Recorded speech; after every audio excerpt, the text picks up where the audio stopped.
नमस्कार दोस्तों, आपका स्वागत है आपके अपने YouTube channel Vidhi judicial academy में। मेरा नाम है Vijendra Verma and I am the director founder of the Vidhi judicial academy. We provide coaching for the judicial services exams and through this video we are trying to reach out you to provide you full professional exam oriented coaching for the judicial services and that is free of cost. Let's start the class on section number 12 of the Hindu Marriage Act. अब ये बहुत important है।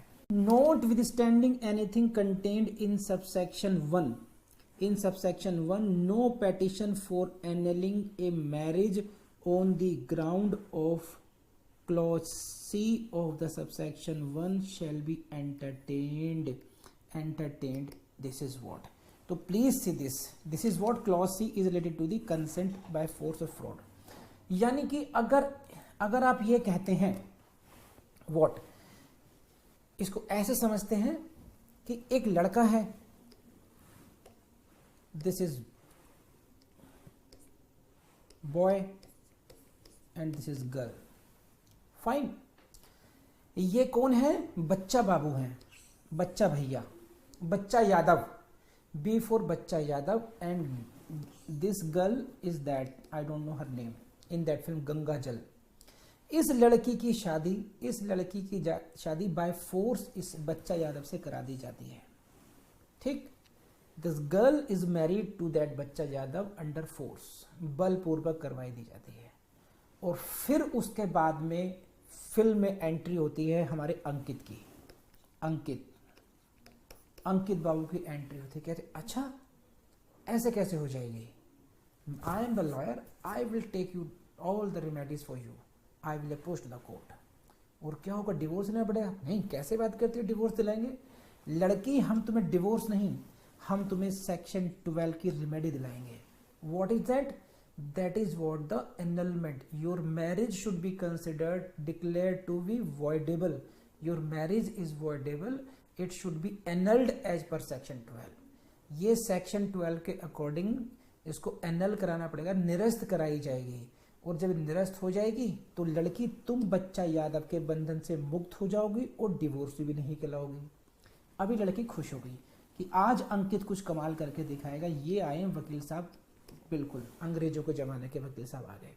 ठीक है, अब इन्होंने क्या कहा?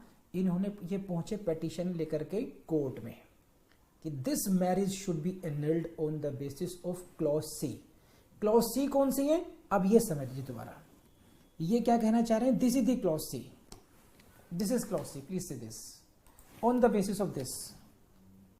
ये थी clause C, the consent of the petitioner, that is the girl here, ठीक, और the consent of the guardian या उसके गार्जियन की कंसेंट इन केसेस में वॉज ऑब्टेन्ड बाय फोर्स और फ्रॉड, या तो बलपूर्वक या कपट से ली गई थी, एज टू द सेरेमनी और as to the material fact और सर्कमस्टेंस कंसर्निंग द रिस्पोंडेंट।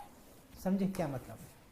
कि जनाब, now my lord, I am seeking annulment of this marriage of Bachcha Yadav with this poor girl. जो बच्चा यादव की शादी हुई है, that should be annulled on what ground? On the ground of force. In this case, on the ground of force, because Bachcha Yadav exerted force, he put the gun on her forehead and thereafter solemnized the marriage. उसने तमंचे के बल पर, उसके कनपट्टी पे तमंचा लगा करके इससे शादी की है, therefore it should be annulled। कब हुई थी शादी? जनाब 2019 में हुई थी शादी। तो आर यू श्योर वकील साहब? अंकित कह रहा है yes sir, I am sure and I can show you the CCTV footage as well. In that case, बच्चा Yadav can be seen forcing this lady. दिख सकता है आपको कि उसने पिस्टल निकाला है और वो डरा रहा है, धमका रहा है और शादी कर रहा है। Then judicial officer mister madam Anita एनशा will laugh कि वकील साहब अधूरा ज्ञान कई बार मुश्किलात पैदा कर देता है। ये ग्राउंड तो है एनलमेंट की, but there are other conditions as well mentioned in the section 12. section 12 की other conditions भी fulfill होनी चाहिए, only then you can seek the annulment as the voidable। ये जो ग्राउंड है, सी ग्राउंड है, ये ग्राउंड है, this is one of the 4 grounds, ये 4 आधारों में से एक ग्राउंड है एनलमेंट का, लेकिन there are certain other conditions which you should fulfil, only then we can grant you this annulment. तो वो कहां पर है ग्राउंड्स? तो वो ग्राउंड्स मिलती हैं आपको जाकर के सेक्शन 12 की सब क्लॉज 2 में। सब क्लॉज 2 क्या कहती है कि nothing contained in sub section clause 1, sub section clause 1 में कुछ भी लिखा हो, nothing contained in sub section 1, no petition shall be entertained, कोई भी पेटिशन एंटरटेन नहीं की जानी चाहिए। कौन सी? On the ground of subsection C, subsection C की ग्राउंड पर कोई पेटिशन नहीं की जानी चाहिए जब तक कि ये शर्तें पूरी ना हो जाए। और कौन सी शर्तें? ये रही, इसको समझ लीजिए। The petition presented more than 1 year after the force has ceased to operate, or at the case में भी the fraud had been discovered। ये वाली याद आ गई, समझे? the force had ceased to operate, और कब के? more than 1 year has lapsed। दूसरी बात देखिए कि now why are you coming so late? the marriage was solemnized in 2019, force was used in 2019, and now you are approaching at the end of 2021. Now more than 1 year has lapsed. In that case your petition cannot be entertained, cannot be maintained. No petition shall be entertained। Please see this, ये जो line है इसको पढ़िए ढंग से, ऐसे पढ़िए, इसको देखिए। नो पेटिशन फॉर एनेलिंग, जो राउंड किया है मैंने इसको पढ़ी, no petition for annulling a marriage shall be entertained. If this is the position, no petition should be entertained, means this is maintainable ही नहीं है। ये मेंटेनेबिलिटी ही पे क्वेश्चन लग गया। Because why? Because you are coming late. तो even though force was exerted, your consent was obtained by force, but because you are coming late, because you are coming after the lapse of more than 1 year, therefore this petition cannot be entertained। please let me know अगर आपके पास समझ में आई या नहीं आई। come on, so this is what the first limitation, first condition besides being force के case में, force या fraud के केस में, this is the limitation of time। it means what? you will have to bring the petition within the that time limit, that is 1 year should not lapse। it means within the 1 year you should lapse, you should bring the case for this। second बात, or this is what, and see मैंने force का example लिया, same में भी with regard to force fraud as well. अभी दूसरा लेते हैं, इसको और समझिए। सेकंड पॉइंट ये देखिए, और the petitioner has lived with the other party to the marriage as husband or wife with his or her full consent, after the force had ceased to operate, or at the case maybe fraud had been discovered। the force, this is what if the other party, अब क्या है, बच्चा यादव एकदम सन्न रह गए कि what is this, with in 1 year कर लिया मान लीजिए आपने, अंकित महाराज विजिलेंट हो गया एक मान लीजिए, and now he has filed the petition with in 1 year. बच्चे जब से what do mean by this, क्या बात करते हो वकील साहब, क्यों मेरा घर उजाड़ रहे हो आप, हैं? Okay, you are showing the CCTV, I was in love, I could not resist myself, I was very honest, loyal, I wanted to marry her, and no doubt I exerted force, I used force for this, this was a forceful marriage। लेकिन उसके बाद का पता है आपको कुछ? आप you are misleading the court। after that what happened? that lived with me, the girl lived with me with full consent after the force has ceased to operate।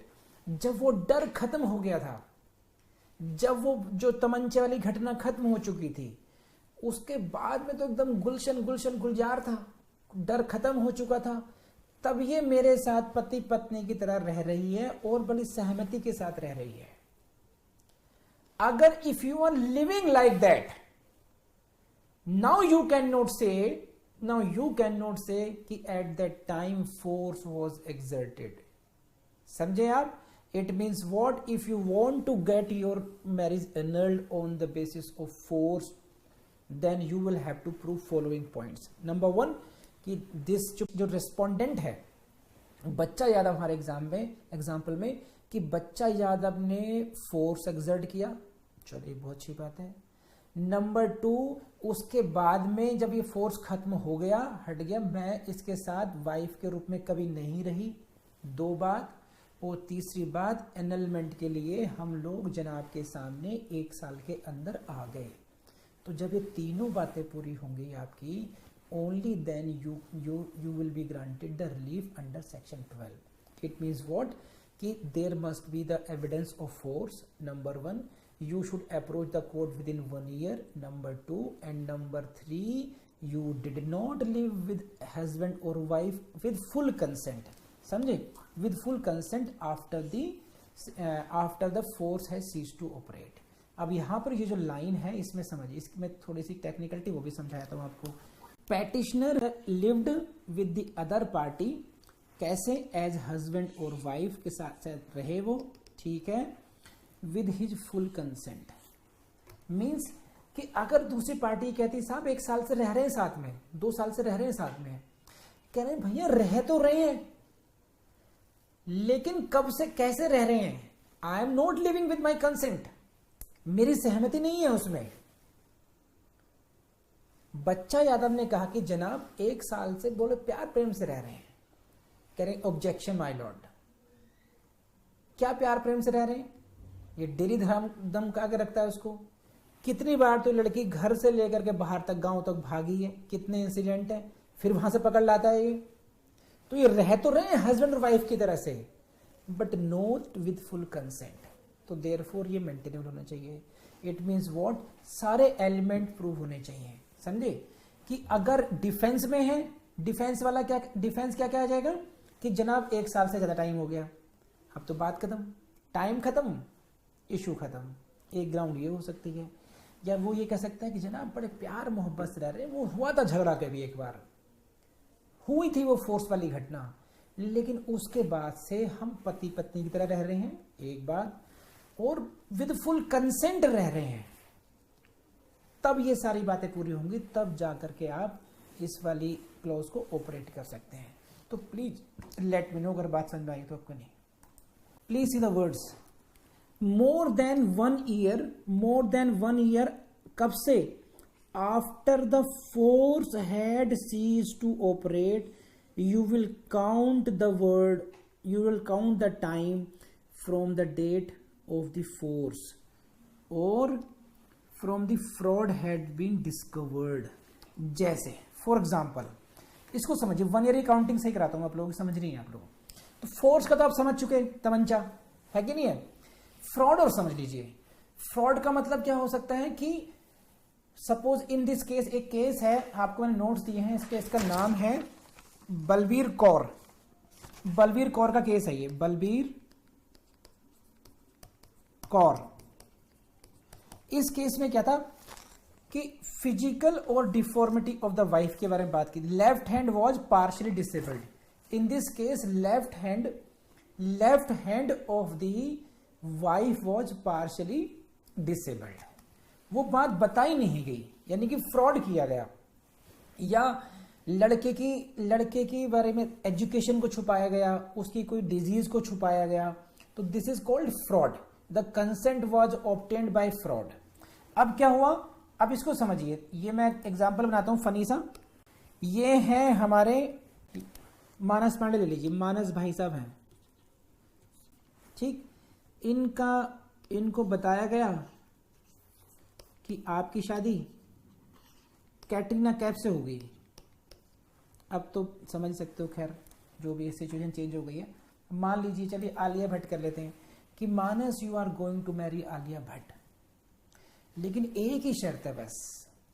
शादी कब होगी आपकी? शादी होगी 25 दिसंबर को, 21 को। लेकिन आप 1 महीने तक उस लड़की का चेहरा नहीं देख पाएंगे। ये व्रत है एक तरीके का। तो ये क्या हुआ, 25 जनवरी 2022 तक। सही। Now marriage is solemnized on this date 25 दिसंबर। और 1 महीने तक भाई साहब खुश होते रहे कि आलिया भट्ट आ गई, आलिया भट्ट आ गई। और एक बार फिर ये आई 26 जनवरी, मान लीजिए 25 जनवरी 26 जनवरी 2022, और फिर वो पर्दा हटा। और फिर क्या निकला मामला, यहां पर आलिया भट्ट की जगह आ गई यहां पर भारती मैडम। अब कहां आलिया भट्ट और कहां भारती, सारे सपने टूट गए। लेकिन अब जो 1 ईयर की काउंटिंग है वो हम कहां से करेंगे। When the fraud was discovered, on the date when the fraud was discovered, it means 25 जनवरी 22 से करेंगे, not from the date of marriage से करेंगे। That is why they have asked। अब ये हो सकता है शादी के 6 महीने बाद फ्रॉड हो, ये तो चलो चेहरे का फ्रॉड हो गया है ना, ये तो 6 मंथ फ्रॉड हो गया। मान लीजिए ये कहा गया कि साहब कि जो मानस पांडे साहब हैं, ही इज हाईली क्वालिफाइड, और संस्कृत तो इतनी अच्छी बोलते हैं कुछ पूछो मत ना। इसमें LLM, net qualified, PhD in law, सब कुछ है जी ये। सही। अब इनकी शादी हो गई 25 दिसंबर 21 को हो गई। And this continued suppose, and now बाद में लेटर ऑन 3 मंथ्स 4 मंथ्स के बाद में 4 मंथ्स या 6 महीने 6 मंथ्स हो गए, then his fraud was discovered. So the time of the 1 year जो है, that is not from the date of marriage और from the fraud, this is the time from the when the fraud had been discovered। Please say this। I believe कि आपको अच्छे समझ में आ गया होगा। More than 1 year had after the fraud had been discovered। Fraud के discovered होने से, तो ये फ्रॉड के डिस्कवर होने से 1 मंथ का होना चाहिए, तो प्लीज 1 ईयर होना चाहिए। प्लीज लेट मी नो आपको ये बात समझ में आई नहीं, counting of 1 year, please let me know. And second क्या है, the petitioner has lived with the other party to the marriage as husband or wife with his or her full consent after the fraud had been discovered। दूसरी बात कि time की limit तो है ही है। जब वो फ्रॉड डिस्कवर हो गया, जब मानस को ये बात समझ में आ गई कि आलिया नहीं है ये भारती है, तो इसके पास, मानस के पास ही हैड 2 ऑप्शंस। या तो जो होनी है वो हो गई, घटना है घट गई, ठीक, अब भैया चलाओ गृहस्थी। एक तो ये है, नहीं तो ये भाग गया कि ना मुझे रहना नहीं है। अगर भारती ने ये प्रूव कर दिया कि ये जिस दिन इसको मेरे बारे में सच्चाई पता चल गई है ना कि मैं आलिया नहीं हूं भारती हूं, उसके बाद भी ये बड़े आराम से मेरे साथ पति पत्नी हम लोग रह रहे थे साथ में। If it happens you lose the right to get your marriage annulled. फिर आप अपनी शादी को एनल नहीं करा पाएंगे। बिकॉज क्या मतलब है इस बात का, इसका मतलब ये कि आपने उसको एक्सेप्टेंस दे दिया, फिर उसको the effect of fraud nullifies there. So within 1 year जाएंगे और फ्रॉड के डिस्कवर होने के बाद में आपने पति पत्नी के थ्रू में विद फुल कंसेंट ना रहे हो, ध्यान रखना। तो ऑल दीज कंडीशंस जब सेटिस्फाई हो जाएंगी, only then you can get the relief of annulment of the marriage under section 12। तो अब मुझे बताइए, आई बिलीव कि अब आपको अच्छी तरीके से समझ में आ गई होगी बात ये। अभी ने बड़ा मासूम क्वेश्चन किया है, मैं सुना देता हूँ। इनका कहना ये है कि जो बच्चा यादव है उन्होंने जबरदस्ती शादी की और उसके 1 साल तक भी उसको ना घर से निकलने दिया, उसको दबाव में रखा, ठीक है। तो तब भी क्या वो जा सकते हैं, ये बात मैं समझा चुका हूं कि जो 1 साल की जो कैलकुलेशन है, 1 ईयर की जो कैलकुलेशन है, वो कहां, इन केस ऑफ फोर्स कब होगी, इन केस फोर्स कब शुरू होगी, वो यहां से शुरू होगी। This is after the force had seize to operate. जब तक वो फोर्स कंटिन्यू रहेगा, जब तक वो फोर्स कंटिन्यू रहेगा, 1 ईयर का लिमिटेशन पीरियड नहीं मिलेगा आपको। जो 1 ईयर का लिमिटेशन पीरियड है वो एक कूल पीरियड है. Force has now cease to operate. अब जो दबाव खत्म हो गया है, अब तसल्ली से सोचो, महीना, 2 महीना, 3 महीने, 11 महीने, 29 दिन तक सोच लो. लास्ट डे कम से कम कोर्ट पहुंचाना. कब? जिस दिन से आपका डर दबाव खत्म हो चुका या जिस दिन से आपको फ्रॉड की डिस्कवरी हो गई. तो ये 1 ईयर की काउंटिंग मैंने अच्छी तरह समझा दी आपको. मैंने आपको ये समझा दिया कि फोर्स का मामला क्या है, फ्रॉड का क्या है इसमें. तो अब आई बिलीव कि अब कर लेंगे अच्छे तरीके से. अब तो कोई क्वेरी नहीं है. Next, on the ground mentioned in clause D of the subsection, यानी कि कौन सी ग्राउंड डी में? Pregnant by some person, some other person, unless the court is satisfied that the petitioner was ignorant of the facts alleged. कब? At the time of the marriage. At the time of marriage. इसको समझ लीजिए इस तरीके से. Same rule. अब कौन सी ग्राउंड पर आने बात है?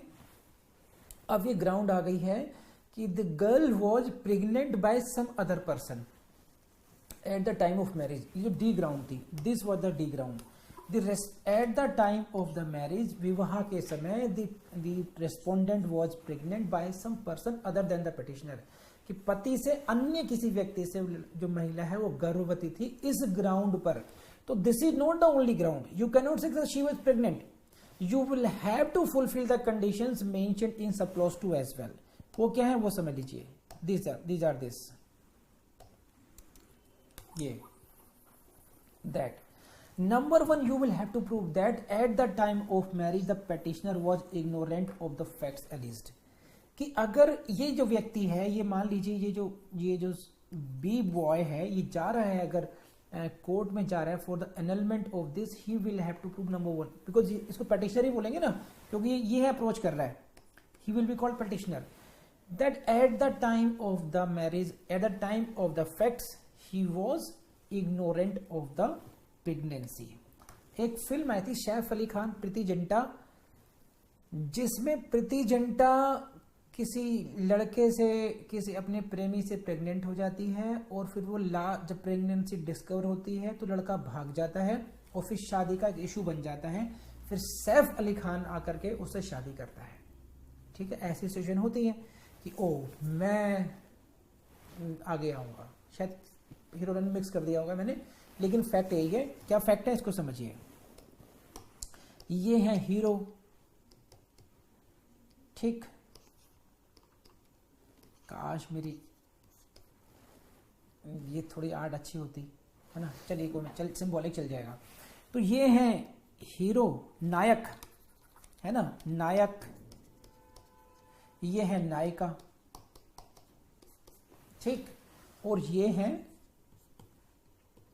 Friend zone. समझ गया? फ्रेंड जोन खतरनाक. फ्रेंड जोन इसमें, ठीक. इनका नायक नायिका का अपना अफेयर है. The girl becomes pregnant and then नायक जो है रियलिटी को समझ करके भाग गए. ठीक.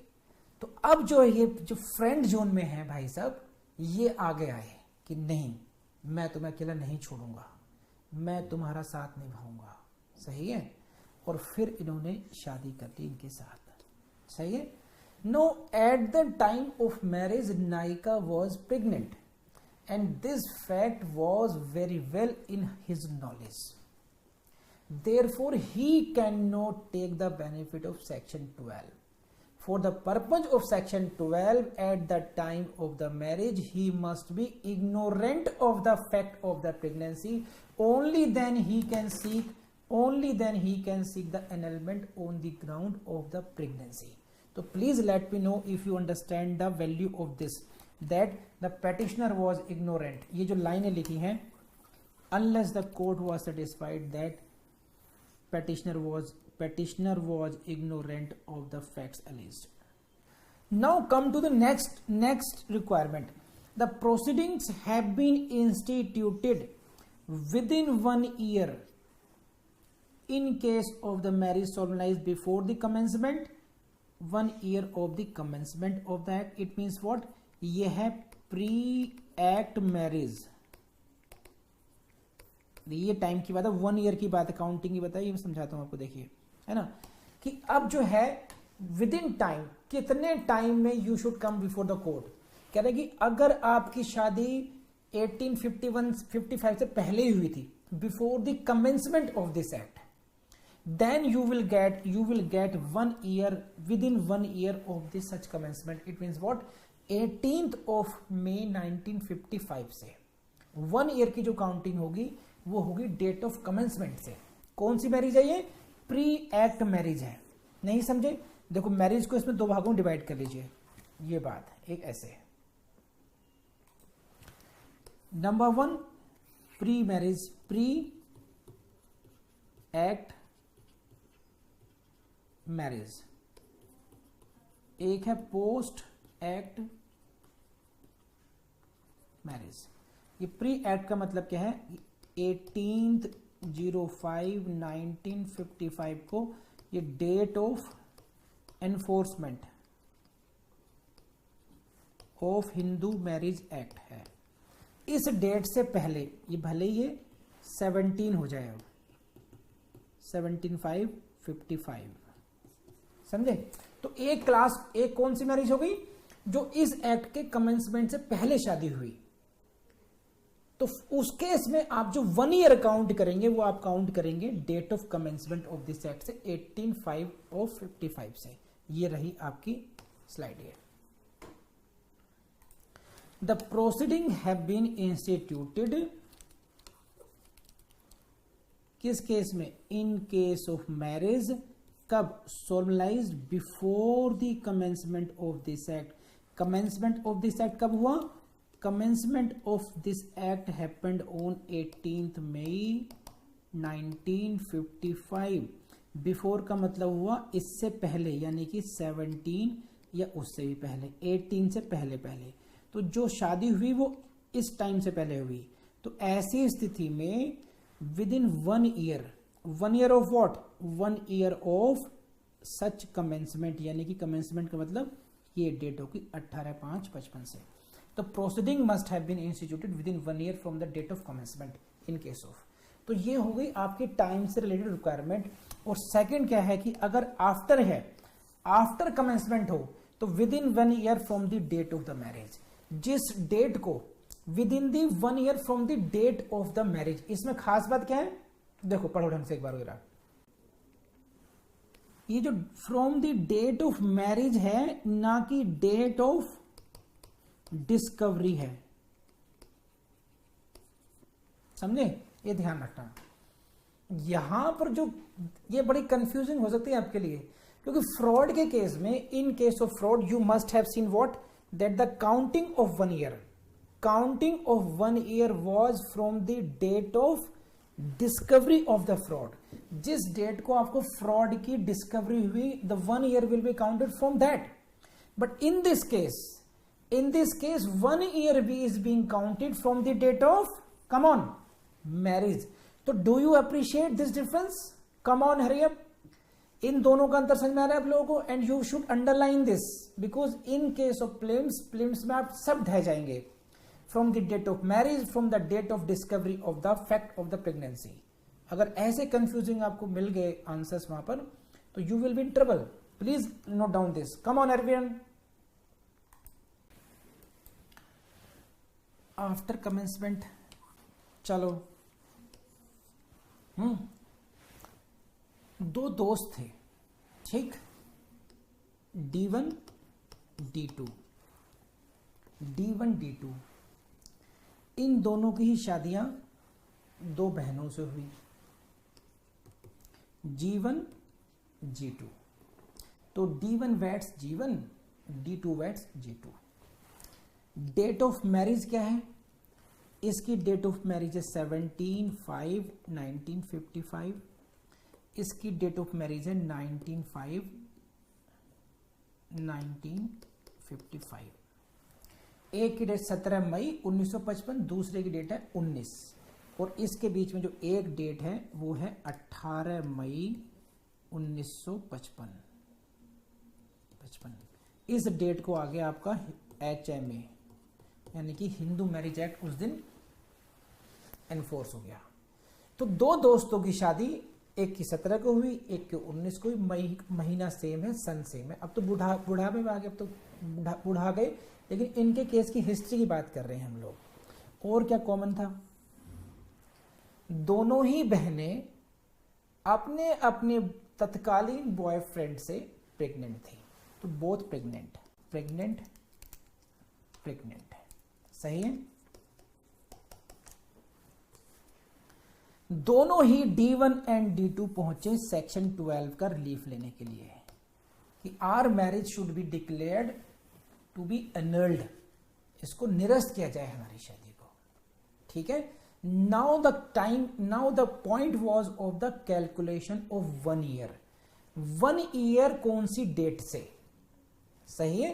तो in case of this first case में, जो ये जो पहला केस है 17 मई वाला है, इसका जो 1 ईयर काउंटिंग करेंगे वो हम कम करेंगे 18 मई से, 18th मई से, क्यों, ये है डेट ऑफ कमेंसमेंट, ठीक। और जो दूसरा व्यक्ति है इसकी डेट में जो 1 ईयर की काउंटिंग करेंगे वो हम करेंगे डेट ऑफ मैरिज से 1955 से। इन दोनों में डिफरेंस रहेगा। तो 1 ईयर की कैलकुलेशन आई बिलीव कि अब तो बहुत अच्छे तरीके से समझ आ गया होगा आप लोगों को। कम ऑन दोस्तों, मुझे कुछ शेयर करना है आपके साथ। क्लास तो आप देख ही चुके हैं। देखिए, बहुत स्ट्रगल करना पड़ता है स्टूडेंट्स को, खास करके जो लॉ के स्टूडेंट्स हैं उनकी एज ऐसी आ चुकी होती है कि एक सिंसियरिटी का लेवल बढ़ जाता है, उम्र ऐसी आ चुकी होती है कि कैरियर पे ध्यान दें, कमाने पे ध्यान दें।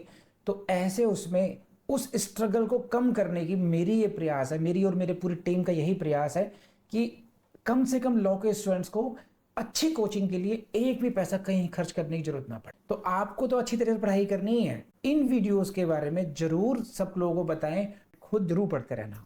Thank you.